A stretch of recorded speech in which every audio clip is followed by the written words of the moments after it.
Salut, bienvenue dans cette nouvelle vidéo de développement. Vous avez plutôt bien apprécié la première vidéo, donc on est reparti pour un petit tour aujourd'hui.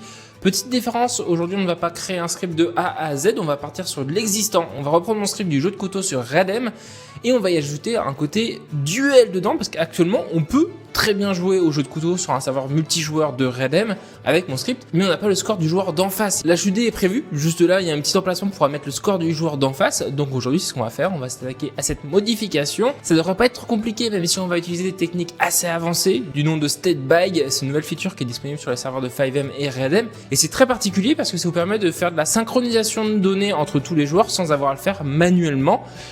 Pour faire grosso modo très simple, ça vous permet de stocker des valeurs dans une entité. Et après, avec cette entité, l'ensemble des joueurs peuvent retrouver les valeurs. Donc là, typiquement, on va pouvoir stocker le score des joueurs dans la table qui est en face des joueurs, tout simplement. Ça vous évite de faire tout manuellement et c'est beaucoup plus rapide, donc on va s'attaquer à tout ça. Prenons le début du script, donc Enter Table, voilà, on va aller là-dedans. Normalement, Prop Table, j'ai bien la table ici, donc je vais pouvoir stocker les valeurs dans cette table-là et je vais tout envoyer côté serveur. Du coup, on y envoie tout simplement la valeur serveur de cette table, hop, qu'on récupère du coup ici. Non, c'est un RS qu'il faut que je fasse, hop là. Et là, on a le Net Table.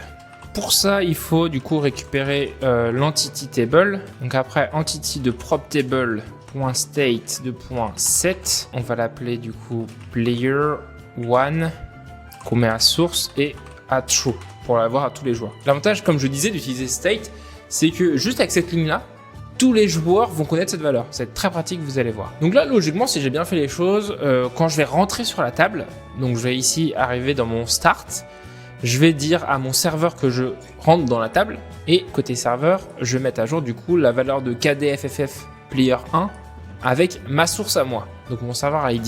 Et ensuite, ça va me le print normalement ça avec le côté client. On va se tester ça, je vais juste être sûr de quitter la table, pas de problème. Je relance mon script et là, logiquement, si je regarde le F8, j'ai bien eu mon print 2. J'ai bien le serveur ID 2 et ça a bien été print 2. Donc ça fonctionne, c'est cool. Et l'avantage, c'est si un autre joueur rentre sur la même table que moi, je vais avoir son serveur ID. Je peux vous montrer d'ailleurs. On va se démarrer un deuxième ordi pour avoir un deuxième joueur et je vais pouvoir vous montrer ça. Alors, logiquement, maintenant que j'ai mon deuxième compte qui est connecté, alors ce n'est pas le monsieur qui est devant la table, non, partez ici monsieur s'il vous plaît. Je vous mets le F8 et normalement quand le deuxième compte va aller se mettre près de la table et que je vais m'asseoir à la table, normalement on devrait passer à 3. Ça y est, il s'installe et normalement on devrait avoir un print 3 du coup. Et oui, ça marche bien, on a bien l'ID de l'autre joueur. Donc là, c'est pas hyper important vu qu'en fait, on reçoit l'ID du joueur, c'est pas vraiment ce qu'on veut. Ce qu'on veut, c'est son score. Mais on a la base, donc on n'a plus qu'à peaufiner ça et ça va fonctionner. Maintenant, ce qu'on veut, c'est différencier le joueur 1 du joueur 2, parce qu'actuellement, les deux joueurs qui sont rentrés sont le joueur 1. Donc au niveau du score, ça va forcément capoter quelque part. Donc pour ça, on va aller voir si cette valeur est définie déjà de player 1. Alors, if... Donc on n'est plus en 7, on va récupérer cette valeur de 1. Égal à nil, alors... on est joueur 1, sinon on est joueur 2, voilà. Pour les questions d'optimisation et de rapidité d'ailleurs, on va aussi sauvegarder sur le joueur s'il est joueur 1 ou le joueur 2. Donc ça c'est sur player de source, on va set player et on va lui dire que c'est le 1. Et du coup là on va lui dire que c'est le 2. Comme ça, juste avec sa source, on pourra récupérer si c'est le joueur 1 ou le joueur 2, ce sera beaucoup plus simple pour la mise à jour du score derrière. Derrière, on va tout de suite préparer l'event pour quand il marque des points. Là aussi tout l'intérêt d'avoir sauvegardé si c'est le joueur 1 ou le joueur 2, si on a besoin de parcourir toute la table pour savoir quelle est sa valeur, on peut le récupérer directement comme ça. Et là, je récupère bien 1 ou 2. Et ensuite, current score est égal à, du coup, entity de prop table.state.score.player ID. Et ensuite, on update cette valeur et je lui mets current score plus 1. Et je dis que c'est répliqué à tous les joueurs. Donc là, normalement, juste avec cette petite partie-là de code, on va pouvoir envoyer le score au joueur qui est en face. Il faut qu'on ajoute les listeners pour écouter ce changement de valeur, justement. Donc on écoute score 1 et on écoute score 2. Et du coup, là, je fais un update score 2. Donc là, c'est le joueur 1 et on lui envoie la value. Et là, on fait update score de 2 et on update la value. Donc là, logiquement, print player, score. Là, ça devrait m'afficher mon score qui se met à jour. Pour débugger tout ça, je me fais une petite commande que je vais appeler FFF_add pour ajouter du score directement à l'HUD. Ça m'évitera à chaque fois que je me tape le jeu, à chaque fois que je perds beaucoup de temps là-dessus.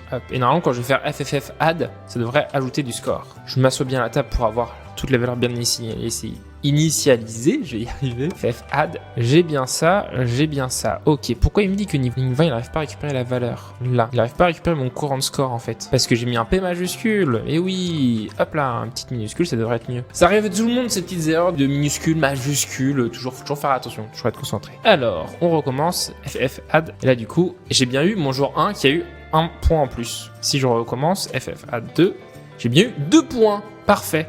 Et du coup, si je fais maintenant le joueur d'en face, j'ai bien le 2 qui a marqué des points et j'ai bien tout le monde qui marque des points. Donc là, on est bon.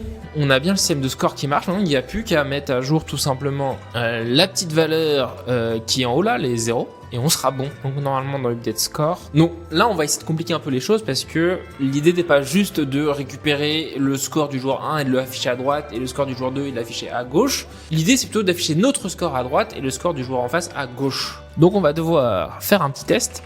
If player égale à local player.state.zen, ça veut dire que c'est moi qui ai mis à jour, donc on fait le right score avec la valeur de score, else c'est le left. Voilà. Si je fais avec le joueur directement d'en face, oui, on a bien le 1, le 2, le 3, le 4, le 5, voilà, ça marche. Vous voyez que là, ça a bien été mis à jour dans la partie bleue. On recommence ici, du coup add, et ça met bien à jour mon score. Parfait. Et du coup, c'est bon. Il n'y a plus qu'à relier tout ça au bon endroit et on sera plutôt bon. Forcément, ma commande ici, elle sert à rien. Hop, add score, donc on est bien ici. Là, j'ai plus besoin de mettre à jour et on devrait être bon. Je start ma game. Là, vous allez pouvoir me voir jouer, voir ma non-rapidité à ce jeu. Let's go. Hop, hop, hop, hop. Avec le petit QTE. Donc là, j'ai bien eu un point. Nice. On est bon. Alors, on va essayer le plus loin possible. Oui. Nice, on a mis 4 points. C'est ça qui est trop bien avec les state bags, c'est que on peut faire plein de choses de manière ultra rapide sans avoir à se casser la tête à faire envoyer à tous les jours, mais il faut envoyer que certains. C'est beaucoup plus simple, ça simplifie tellement de choses, c'est trop bien. Que demande le peuple? Je pense que ça y est, le mode duel est prêt. Est-ce qu'on se mettrait pas une petite caméra pour pouvoir zoomer sur les mains du joueur d'en face qui joue? Ça pourrait être pas mal, on va s'ajouter ça. C'est pas énormément de boulot, ça devrait se faire assez facilement. Alors, c'est là où ça va se compliquer. Alors, il faut récupérer l'origine du joueur d'en face. On va faire ça, pire, hop, if local player state de moins égale à 1, then alors other number égale à 2, n local other server id est égal à du coup 2 prop table.state kdfff layer other number. Normalement ça me récupère le serveur id du joueur qui est en face de moi. Donc là logiquement avec ça je récupère le pet d'en face, je récupère son bone et les coordonnées. Attendez ces coordonnées là. J'ai mis totalement au pif, on verra bien. Normalement ça place les coordonnées par rapport à la main du joueur d'en face. Alors logiquement on devrait être bon là. Suspense, block opponent. Ouais bon, la position de la caméra est pas bonne, mais on a bien ce qu'on veut. Maintenant il suffit de bien placer la caméra. Donc on se retrouve après quelques tests. Ça me paraît pas trop mal. Si je démarre la partie avec l'autre, start game. Ouais, c'est pas si mal hein. Ça marche bien.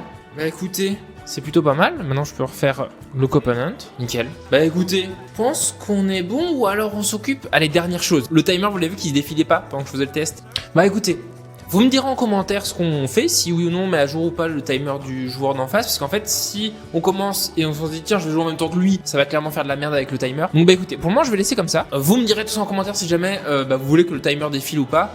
Si jamais vous voulez que le timer défile, je ferai en sorte qu'on est obligé d'attendre que l'autre joueur finisse sa partie pour pouvoir commencer la nôtre, pour pas qu'il y ait de soucis.